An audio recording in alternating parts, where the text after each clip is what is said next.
ila hadratin nabiyina Muhammadin sallallahu alaihi wasallam wa alihi wa sahbihi wa ashabihi wa alihi baitin kiram. Al-Fatihah.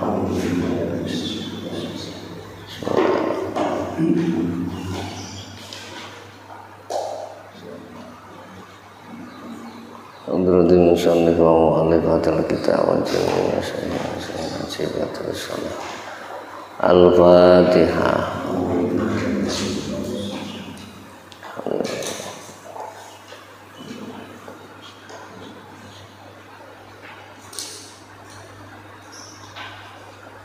Al-Fatihah.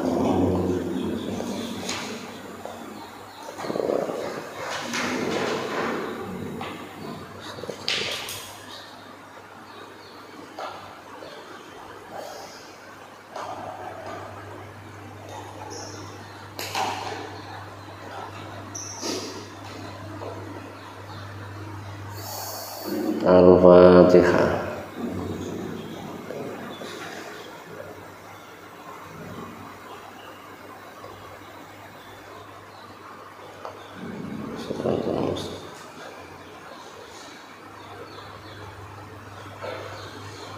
Bismillahirrahmanirrahim.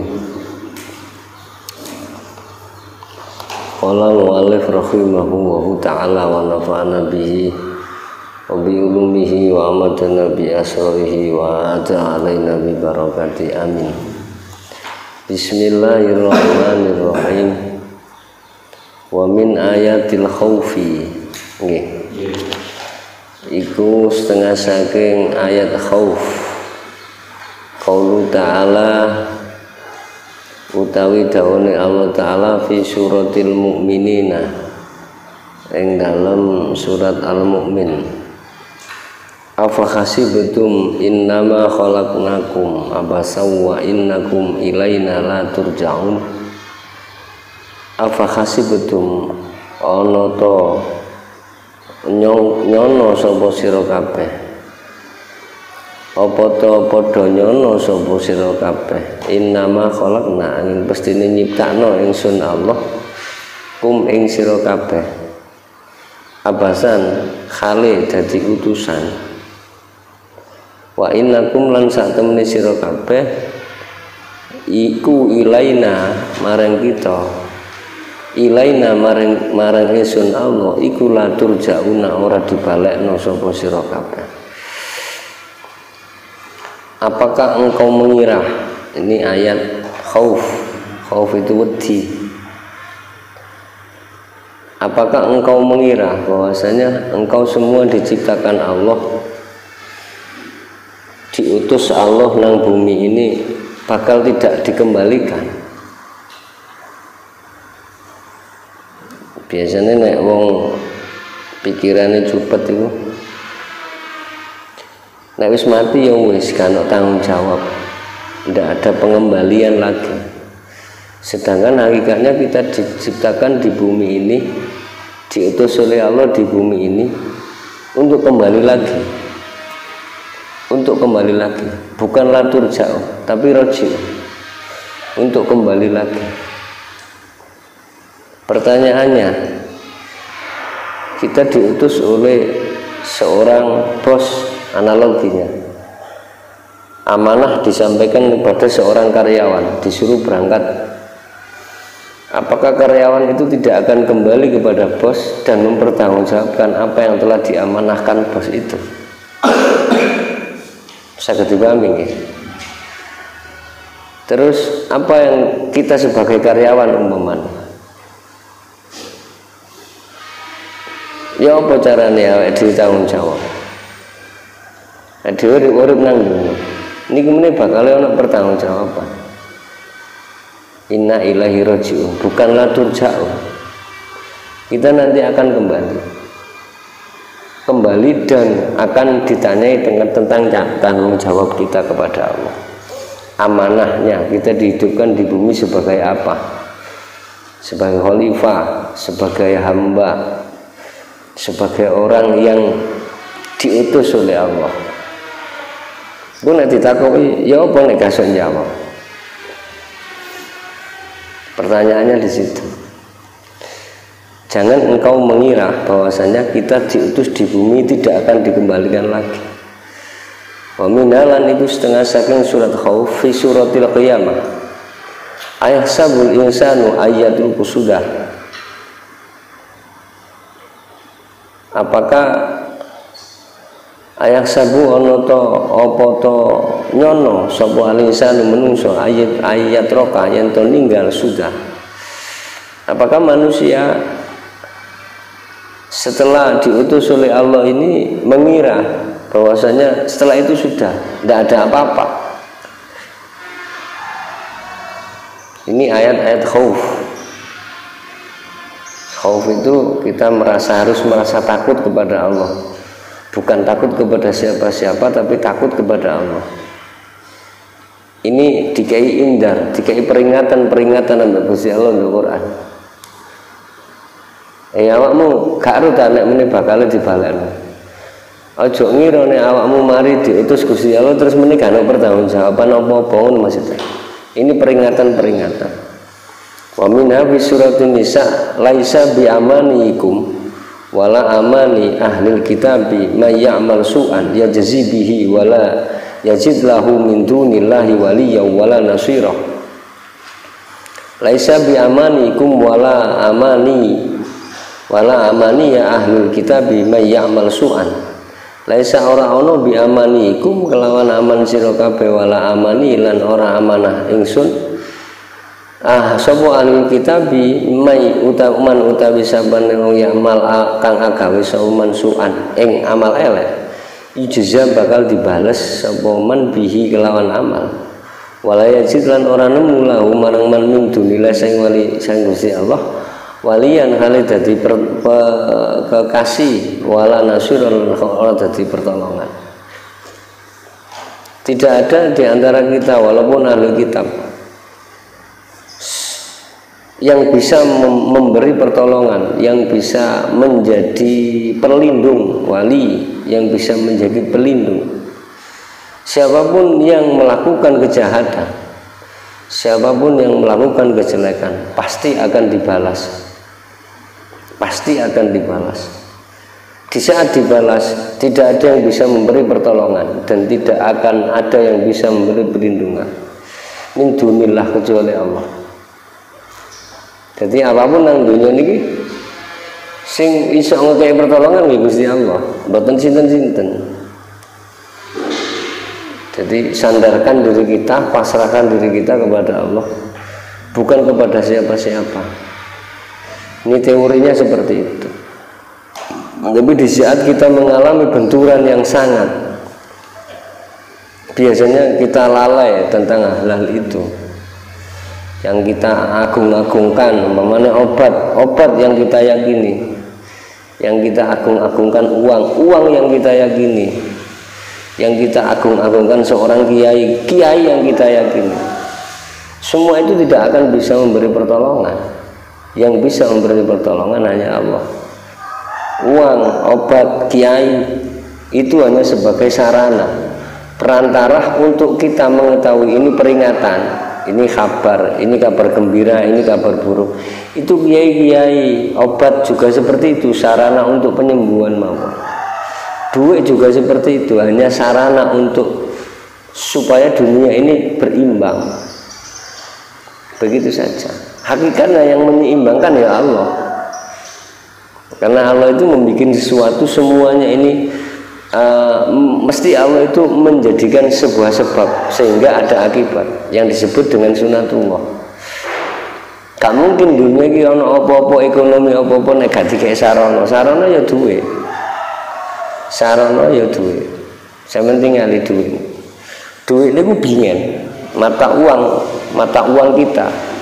Itu adalah strata kehidupan tertinggi pada saat itu. Makanya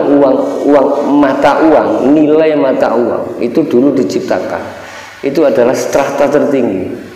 Nek zamane awake dhewe bingen. Zaman pertama gambarnya Pak Karno. Karena strata paling tinggi pada saat itu Pak Karno. Nilai uangnya pada saat ini yang di Indonesia mawon. Sama dengan di negara-negara lain. Napa sih teori ini jenenge? Makanya kalau kadang-kadang nek ana wong Indonesia ini berbicara tentang keseimbangan atau ketahanan pangan, ketahanan alam. Teorinya bagaimana, rumusnya bagaimana, kulo gak nemu sih ya. Akhirnya karena nilai mata uang ini dipakai oleh seseorang yang tidak bertanggung jawab, hanya mementingkan dirinya sendiri, bukan mementingkan kelompoknya. Akhirnya terjadi banyak korupsi. Ada salah satu negara itu yang membuat teori rumus untuk kebersamaan. Akhirnya kesenjangan ini tidak banyak. Yang kaya ya tidak suku-suku nemen sing melarat yo gak melarat nemen. Ono nang dunia ini jek petang negara. Indonesia ndak mempraktekkan itu. Indonesia ini mementingkan diri, apa sih jenenge teori kulo supe. Indonesia tidak mementingkan kelompok. Nek teori jenengan kan ngeten, gampangane gampang. Iki ono wong Islam. Wong Islam dodolan. Kanca dulur dodolan. Kacek 4.000, kacek 2.000. Ono sing gak kenal. Kita tidak tahu perilaku orang itu. Regane murah, mesti kita milih yang murah. Padahal kesinambungan itu kita tahu orang itu loh. Kalau kita beli di sana orang itu sifatnya begini-begini, pasti dia manfaat untuk menolong orang-orang. Mestinya kita memilih itu. Maka energi itu akan tetap ada di Indonesia ini. Berhubung yang dipentingkan itu teorinya, rumusnya itu bukan rumus kelompok, rumus pribadi, maka di Indonesia yang kaya makin kaya, yang miskinnya makin miskin. Akhirnya terjadi koruptor. Kenapa? Karena nilai mata uang itu bukan dipakai strata, tapi dipakai untuk kepentingan. Gitu. Itu teori rumusnya seperti itu. Ini sejarah peradaban seperti itu. Di Indonesia itu ngalami hal itu, negara kita itu. Ini kena diterus-terus no, zaman tinggalin kok. Ngapunten nggih prediksi peradaban mawon, prediksi peradaban. Niki nek terus koyo ngene mementingkan satu kelompok atau sendiri-sendiri. Koyo ngene kan mementingkan sendiri-sendiri. 4 tahun, 5 tahun atau 10 tahun ke depan nek gak berubah, entek Indonesia. Kalau enggak seperti itu yang miskin semakin miskin, yang kaya semakin tinggi. Kesenjangan semakin jauh. Zaman ini saja kita sudah mengalami zaman ini. Yang nggak tahu, pedagang-pedagang negara ini, saya tidak mengatakan pejabat lah, saya mengatakan pedagang-pedagang negara. Karena beliau-beliau kan jual negara. Pedagang-pedagang negara ini rumusnya bagaimana menciptakan ketahanan Indonesia ini. Sorry ya, tak ngomong rodok nang negara-negara titik. Ben-benro nek kiai iki yo gak iso maca kitab tok, ilmu liyane iso. Tapi kula lali rumus ini. Ada rumusnya. Pengen jadi presiden yang tak urus. Teori ini kayak ngene rumusnya.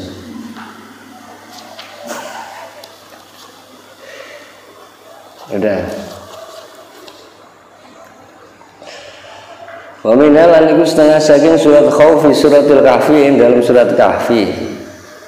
Kula ngucapo sira hal apa to nunabiu ngutus sapa ingsun kum ing sira kabeh bil aksarina lawan padha rugi. Akmalan ing dalem tingkah alladzina wong akeh dola kang zalatan iki. Nggih. Dola kang padha nyasaraken sapa alladzina sa'yuhum. Dola kang padha kesasar apa sa'yuhum kehidupane alladzina bil hayati dunya ing dalem urip nang dunya. Wa hum hale utawi alladzina iku yaksabuna padha nyono sapa alladzina annahum satemene alladzina iku yuksinuna padha bagusi sapa alladzina sunan ing perbuatane. Katakan wahai Muhammad kepada orang-orang, kepada umatmu, apakah engkau diutus untuk merugi? Apakah di dunia ini engkau diutus untuk merugi, untuk berbuat rugi? Seperti itu. Seperti siapa orang-orang yang rugi? Yaitu orang-orang yang menyesatkan hidupnya sendiri di dalam dunia. Makna tersiratnya, orang yang mementingkan dunianya daripada akhiratnya, yaitulah orang-orang yang merugi. Tetapi wayaksabuna annahum yusinuna sun'a, mereka berkata perbuatanku ini bagus, padahal rugi. Ya contohnya aku nek gak ngene gak mangan, lho gampangane kan apik. Aku nek gak korupsi, anakku sekolah nang ndi, bojoku mangan ya, salahane kan apik. Paham ya? Tapi akhirat di situ disisihkan. Itulah orang yang merugi. Paham ya maksud kula niki? Seperti itu. Kan banyak orang-orang yang berprinsip ini baik, ini baik, ini baik, ini baik. Padahal itu jenengan gak percaya. Zaman pojok artikel itu 154 kata-kata komunis yang mengadu domba kita. Salah satunya di situ. Contohnya ini lho. Sembahyang gak khusyuk kaya apa sembahyang. Ini siji. Nomor loro. Kiai kok dodol layat. Nomor loro. Nomor telu. Gak apa-apa, yang penting awakmu mangan, bojo mangan itu kan ya ibadah. Iku aduh domba. Hati-hati jenengan, ada 154 kata-kata komunis yang mengadu domba umat Islam dan diprakarsai oleh Yahudi.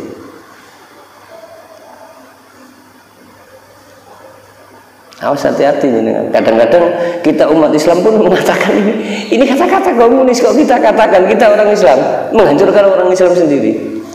Itu namanya orang yang tidak ngerti pengalaman, tidak ngerti pengetahuannya kurang luas, atau ngopini kurang ada lah cara kemana sana. Ini musim-musim Covid, sudah berapa kata-kata yang diciptakan untuk mengadu domba negara musim Covid ini. Pun jenengan anu dhewe. Banyak yang perkara Covid kata-kata ini jadi perdebatan, jadi pertengkaran antar umat. Pertanyaannya siapa yang bikin kata-kata ini, siapa? Pertanyaannya. Jenengan ya kudu neliti kaya ngono. Iki artikel yang membuat siapa, namanya siapa, jalurnya bagaimana orang ini. Kan mestinya seperti itu. Ojo dilek mentah. Ini penyelamatan diri kita juga penyelamatan pada negara kita.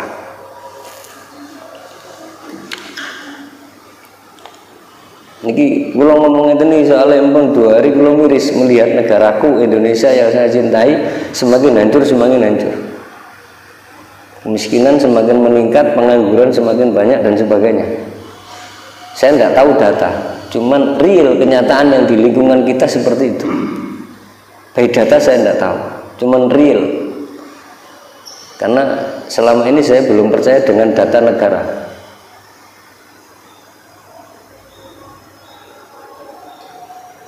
Seperti itu. Saya hanya melihat real yang ada setiap hari, orang sambat nang pondok, wong koyo ngene, wong koyo ngene, wong koyo ngene, nyatane ya koyo ngono. Antara wong sukses sampai wong melarat, akeh wong melarat sing nang pondok. Berarti kan realnya seperti itu. Katanya survei itu menurut profesor 10 orang sudah sah. Kalau konservasinya kan seperti itu.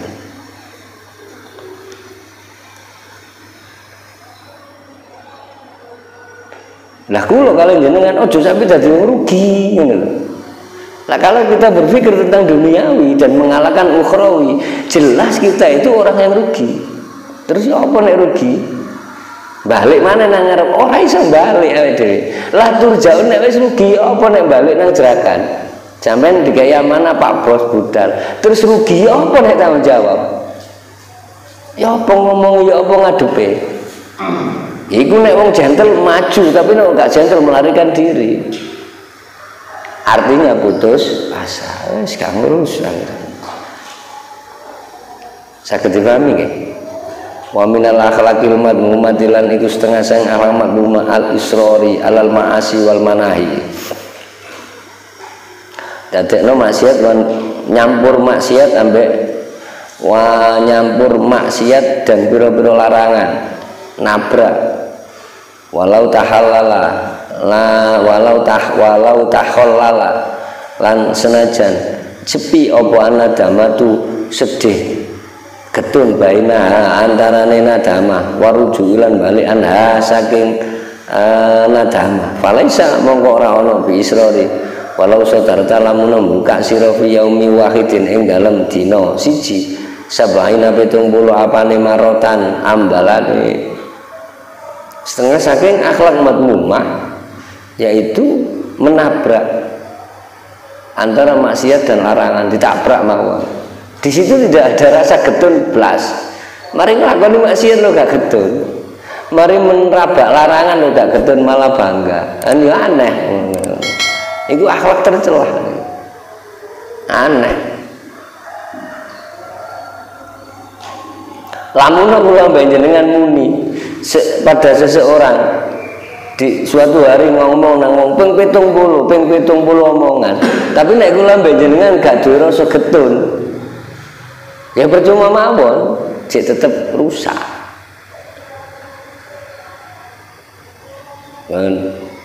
Akaza kaya mungkin warok jatuh Mekah.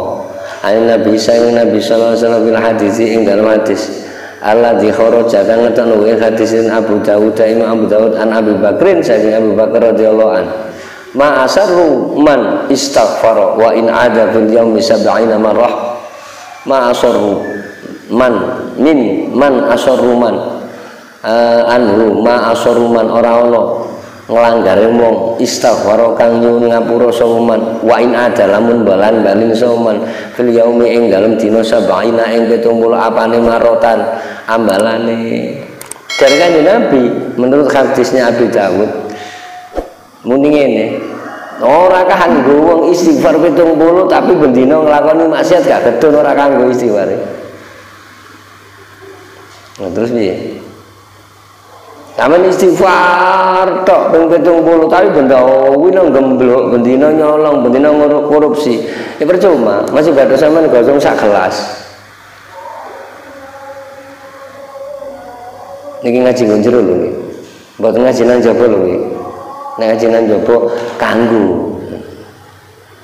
Saged ngene niki. Kanggo. Niku urusan wong tasawuf bukan orang fikih. Nah orang fikih maca istighfar, Gusti Allah ku ngapura nggih. Tapi urusan tasawuf tidak seperti itu, urusan hati. Ya tetep nglakoni maksiat, maca istighfar mung 70 sedina.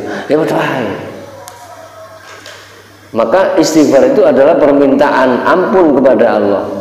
Bagaimana adab tata krama doa? Kita mengucapkan doa, mempraktekkan di dalam tingkah laku. Nek njaluk sepuro, ya nglakoni ya apa carane di sepuro. Iku adab tata krama berdoa. Ang kepingin sugih turu ya angel. Kepingin duwe turu ya angel, gak ana sebabe ngono. Paham nggih? Kepingin duwe, ciptakan sebab ya apa carane duwe. Kepingin di sepuro, ciptakan sebab ya apa carane di sepuro. Saya kedengar nggih. Jadi sebab akibat itu ada. Wa inna rahmatahu mongko sak temene rahmati Allah lan nihayatah ora ana notok iku maujud laha kedhe rahmat. Fadanu bul alimi fadunu bul alimi mongko utawi dosane wong alim kula ya sekabehane masalah umpamane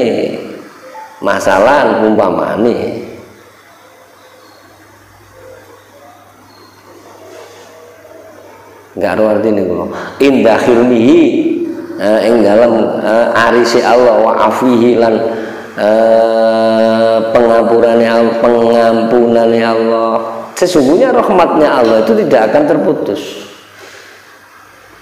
Maka dosa-dosanya orang alim seluruhnya itu karena orang alim itu tahu caranya, maka dia meminta ampun. Dan bagaimana cara meminta ampun dengan baik, akhirnya mendapatkan khilmnya Allah, arisnya Allah, kebijaksanaan Allah, dan mendapatkan pengampunan Allah. Itu bedanya orang awam dan orang ngerti.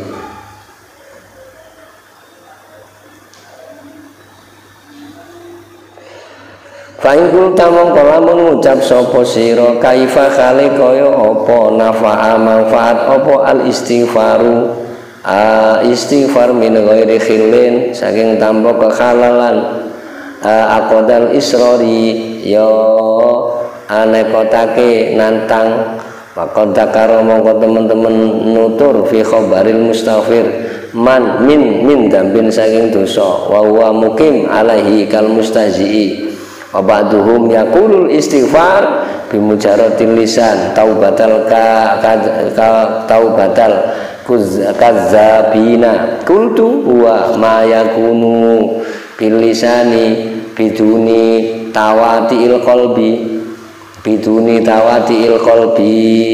bon. Kita mengucap terus ya apa caranya istighfar itu bermanfaat tanpa kita menghilangkan perkara-perkara yang kita tabrak ya ora iso. Ya apa caranya istighfar ini manfaat nek awake dhewe tidak menghilangkan tabrak-tabrakan cek gelem maksiat cek gelem nganu ya apa caranya istighfar ini gak manfaat. Ana manfaatnya gak iso manfaat. Gampangane gampang istighfar menungso iki baru berpengaruh, baru bermanfaat kalau kita sendiri menghentikan perbuatan-perbuatan maksiat dan menghentikan perbuatan-perbuatan dosa. Itu baru istighfar berpengaruh. Sedangkan kita istighfar iya, dosane iya. Jare wong sing kata-katae kata pek tayo mbu melok sapa kata-kata pek puk ngono. Sembayang, maling ya maling. Iki kata-kata iso apa sih digawe?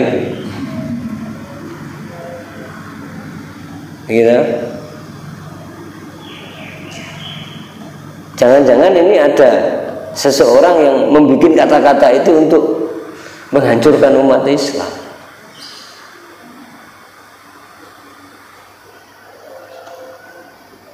Ini kula mbek jenengan teliti banyak kata-kata yang kita itu tertipu dengan kata-kata tersebut. Maka di dalam hadis disebutkan orang yang beristighfar dari dosanya, orang yang minta ampun dari dosanya, orang itu berdiri di atas keraguan. Mereka mengucapkan istighfar di lisannya dan bertaubat dengan pada dosa-dosanya. Qultu ma huwa yakunu bilisan bidatul qalbi. Ya apa nek ngucapno istighfar nduk lisan tanpa menyatunya hati pada Allah, tanpa watinya hati pada Allah, tanpa menyatunya hati pada Allah. Istighfar nang lambe tok, mujarati lisan, nyepikno istighfar nang lambe nduk lisan diistighfari, tapi tanpa hatinya bergerak untuk tidak berbuat maksiat, ya sulit, gak ada manfaatnya. Saya ketika ini,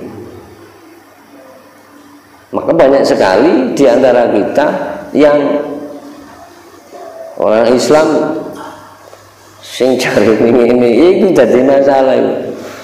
Ini kurang kiai rek istighfar gedhu iku ustaz Arab ngerti pinter ngejuk ngene kelakuane. Cebok nduk lisan tok, gak mlaku nduk ati ngono. Saya ketika ini lak kathah tiyang ngoten. Muga-muga kula mbek jenengan tidak termasuk itu.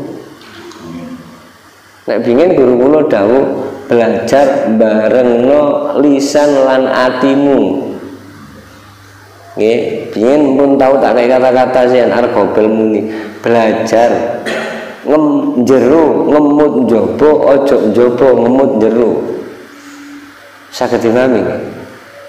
Belajar lelaku iki ngetukno ati giring pikiran, aja pikiran giring ati. Ini kata-kata belajar jero ngemut njaba aja njaba ngemut jero. Belajar itu kata-katanya di situ. Nek kaya ngene iki istighfar nduk lisan tok, tapi atine gak wati nang Gusti Allah, gak gembul nang Gusti Allah, ya gak ana efeke. Makanya istighfar itu nek kula sing muruki ya pun nduk dalil afkar. Istighfar pelan, istighfar diresapi, usahakan masuk dalam hati. Kalau bisa, umpama gak iso nangis, tangis no. Belajar merasuk dalam hati. Mboten dosa, Gus, mboten tanggo gak lapo. Njaluk sepura niku kaya ngono kok. Gak iso nangis, tangis no. Nek njaluk sepura nang ngersane Gusti Allah. Sampeyan astagfirullahaladzim, astagfirullahaladzim. Nduk lambe tok masih ora 10.000, malah ngono bejat sampean. Soalnya gak masuk nang jero hati. Iki urusan tasawuf lho iki. Urusan tasawuf. Engko aja to. Nang jarene iki isik-isik iku ranae beda, iku ranah fikih. Paham ya iki? Iki urusan hati. Kama yukolu, kama kaya keterangan yukolu kang diucapno apa mau bihumil adati kelawan hukum kebiasaan.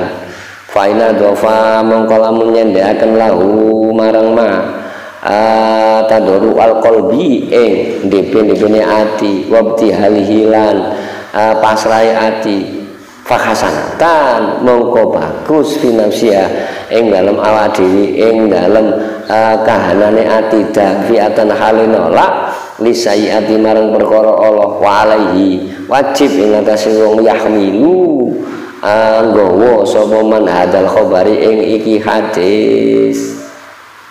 Hukum adat biasanya, hukum adat kebiasaan yang terjadi wong-wong itu nek nyandarno kebiasaan yang terjadi.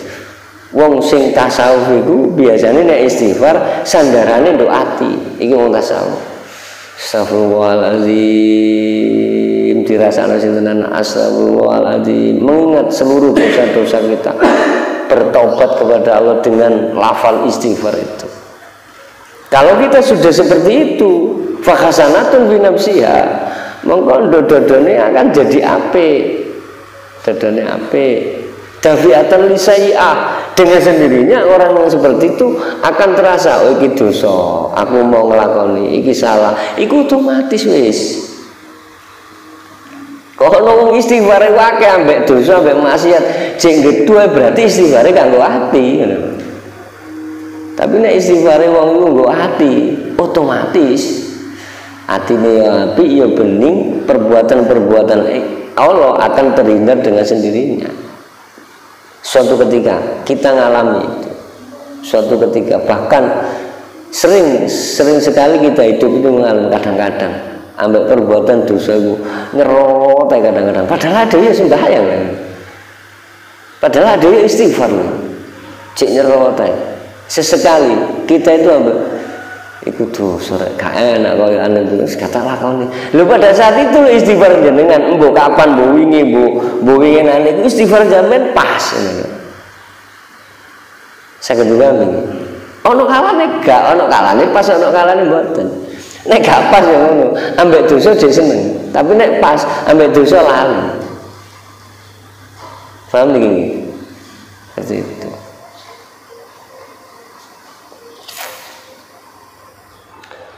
Kala ngendika ing perkara sapa Al-Ghazali wa dharurul israli ghaniyun anil bayan fa innahu yaj'alu shawirata kabiratan laurudani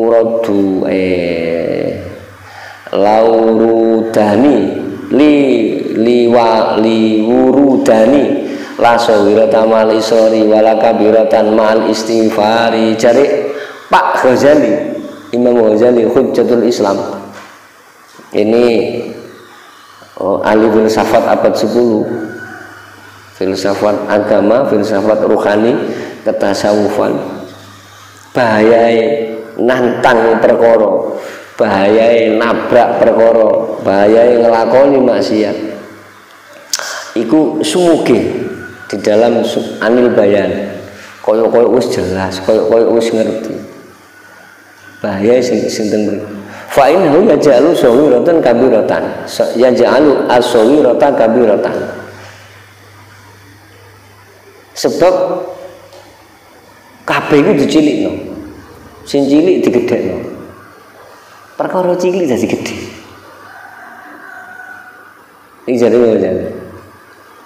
wong nek iki bahaya wong senengane nabrak maksiat, senengane nglakoni nabrak larangan-larangane Gusti Allah. Perkara cilik iso dadi gedhe. Gampangane ngene. Wong kelangan duit. Nek wong iku senengane maksiat, mesti iki tuyul, iki ngene digedhekno sumbere.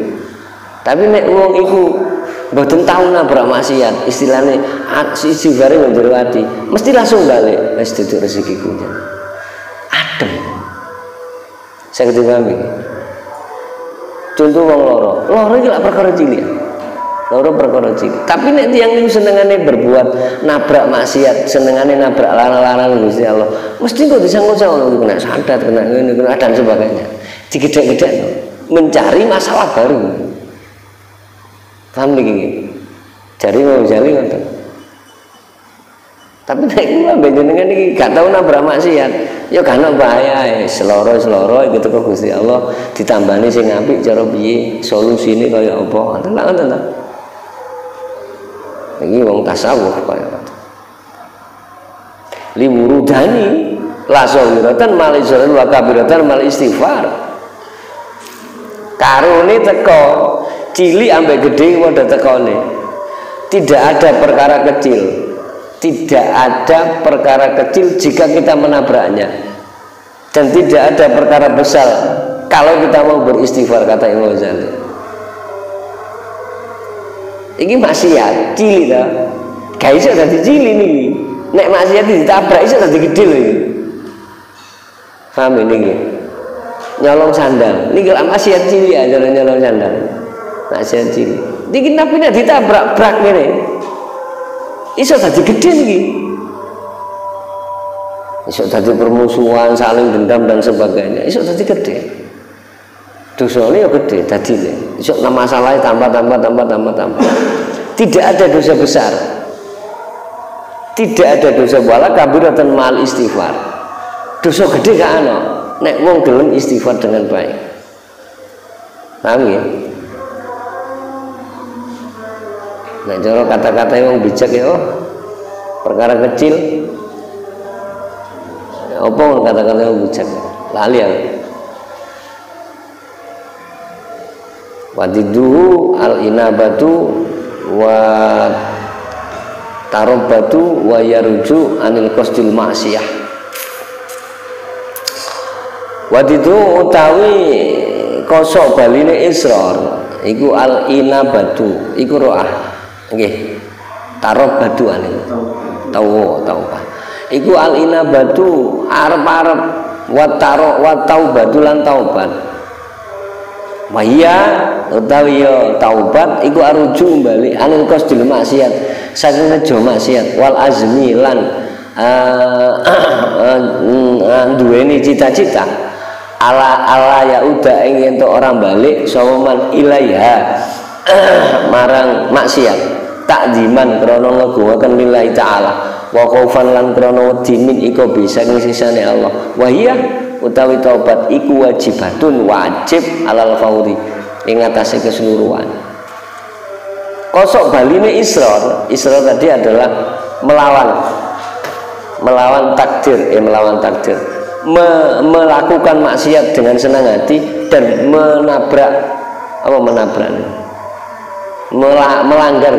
melanggar larangan-larangan. Lah waliane taubat. Saya kepingin gak iso ada taubat. Apa sih taubat itu? Taubat itu kembali dari qasdil maksiat wal azmi, kembali kepada Allah untuk tidak melakukan maksiat. 1. 2. Kembali kepada Allah untuk tidak berangan-angan berbuat maksiat. Itu taubat. Jangan ngelakoni maksiat iku wis eling. Niku nek wong sing duwe ati, tapi nek gak duwe ati, angen-angen maksud ditutupno ae. Nomor 3, taubat niku tidak kembali pada perbuatan maksiat karena Allah. Bukan karena takut dengan siapa-siapa, tapi karena Allah. Nomor 4, taubat itu wedi ambek sisane Gusti Allah. Itu syaratnya taubat. Niku jenenge taubat. Nomor 1, berniat tidak melakukan maksiat kembali.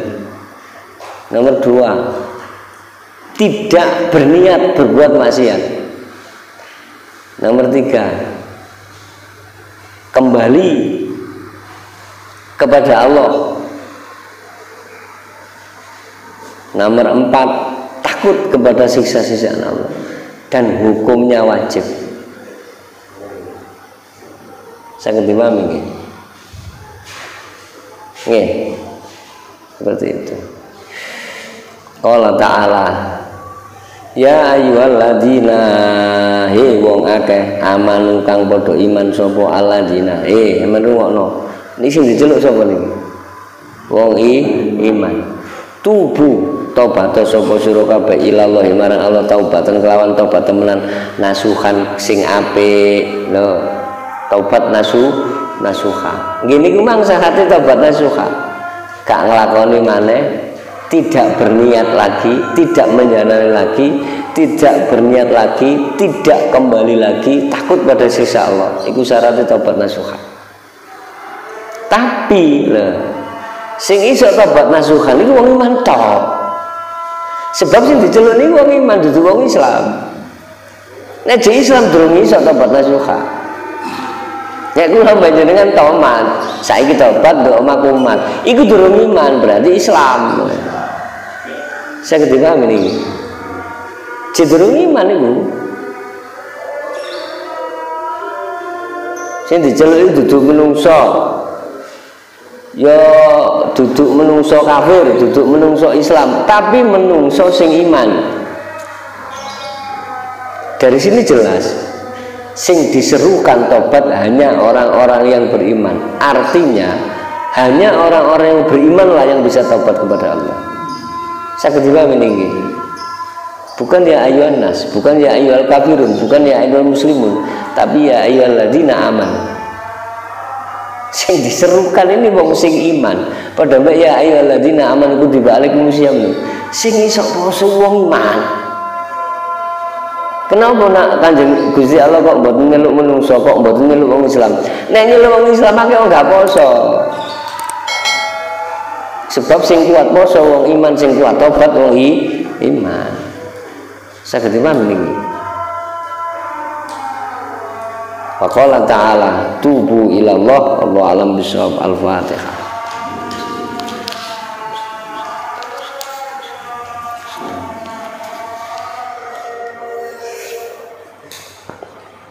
Bismillahirrahmanirrahim. Allahumma rzuqna fahman nabiyyin wa hamdul mursalin wa ilamal malaikatil muqarrabin bi rahmatika ya arhamar rahimin. Rabbana fir lana dzunubana wa li walidayna warhamna kama rabbayana shighara. Sallallahu ala sayyidina Muhammad walhamdulillahi rabbil alamin. Al-Fatihah.